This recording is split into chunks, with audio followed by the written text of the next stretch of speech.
પાડોશી બાંગ્લાદેશમાં હિન્દુ પર થઈ રહેલા અત્યાચાર અને હત્યાના મામલે સજ્જડ વિરોધ પ્રદર્શન કરાયું હતું। શ્રી રામ ગ્રુપ દ્વારા જોગસ પાર્ક સ્થિત શિવાજી મહારાજ પાર્ક આગળ એકત્ર થઈ સૂત્રોચ્ચાર સાથે પ્લે કાર્ડ વડે હિન્દુ સુરક્ષાની માંગ કરાઈ હતી। હિન્દુઓની સુરક્ષાની માંગણી સાથે કટ્ટરવાદી હુમલાખોરો વિરુદ્ધ કડક કાર્યવાહીની માંગ પણ કરવામાં આવી હતી। કેન્દ્ર સરકાર દ્વારા હિન્દુ અત્યાચાર મામલે યુનાઇટેડ મંચ પર અવાજ ઉઠાવી દખલગીરી કરવા માંગ કરાઈ હતી। પાડોશી દેશ બાંગ્લાદેશમાં લઘુમતી કટ્ટરવાદીઓ દ્વારા હિન્દુ સમુદાય પર થઈ રહેલા હત્યા, જીવલેણ હુમલા, અત્યાચાર અને હિંસાની હૃદયદ્રાવક ઘટનાઓ સામે અંકલેશ્વરમાં શ્રી રામ ગ્રુપ દ્વારા વિરોધ પ્રદર્શન કરવામાં આવ્યું હતું। જીઆઈડીસી વિસ્તારમાં આવેલ જોગર્સ પાર્ક ખાતે બાંગ્લાદેશમાં હિન્દુ પર થઈ રહેલા અત્યાચારના વિરોધમાં શ્રી રામ ગ્રુપ દ્વારા પ્રદર્શનનું આયોજન કરવામાં આવ્યું હતું।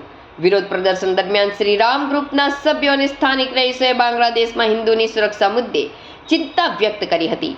બાંગ્લાદેશમાં હાલમાં હિન્દુઓ ઉપર થઈ રહેલા અત્યાચાર અને હિંસાની ઘટનાઓને સખત શબ્દોમાં વખોડી કાઢવામાં આવી હતી। કેન્દ્ર સરકાર દ્વારા આંતરરાષ્ટ્રીય સ્તરે હિન્દુઓના માનવ અધિકારોનું રક્ષણ થાય અને હિંસા આચરનારા તત્વો સામે કડક કાર્યવાહી થાય તેવી માંગ કરવામાં આવી હતી।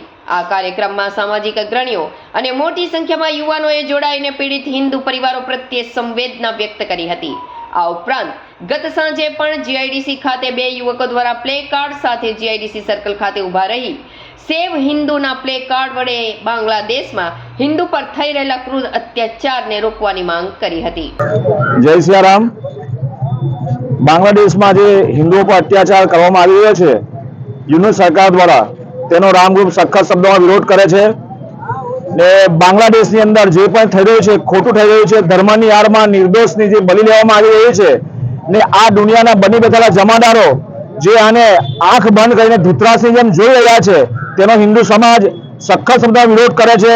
આ બાંગ્લાદેશને 2 ભાગોમાં વેચી નાખીને એનો એક ભાગ હિન્દુને સમર્પિત કરીને એને સુરક્ષાની ગેરંટી આપવામાં આવે એવી અમારી માંગ છે ને જો આ ન અટકશે તો આંતરિક વિરુદ્ધ પગલા અને આંતરિક જલન આંદોલન આ હિન્દુ સમાજ કરશે, જેની ગંભીર નોંધ લઈ સરકારે પણ એને બાંગ્લાદેશના જે પણ હિન્દુઓ છે એની મદદે આવી એમની સુરક્ષાઓ કરી બાંગ્લાદેશના જે ઉચ્ચ કમિશનરો જે છે જે દૂતાવાસમાં જે બેઠેલા છે એમને પણ બોલાવીને સખત ચેતવણી આપવામાં આવે એવી અમારી માંગ છે। જય શ્રી રામ, અસ્તુ વંદે માતરમ, ભારત માતા કી જય।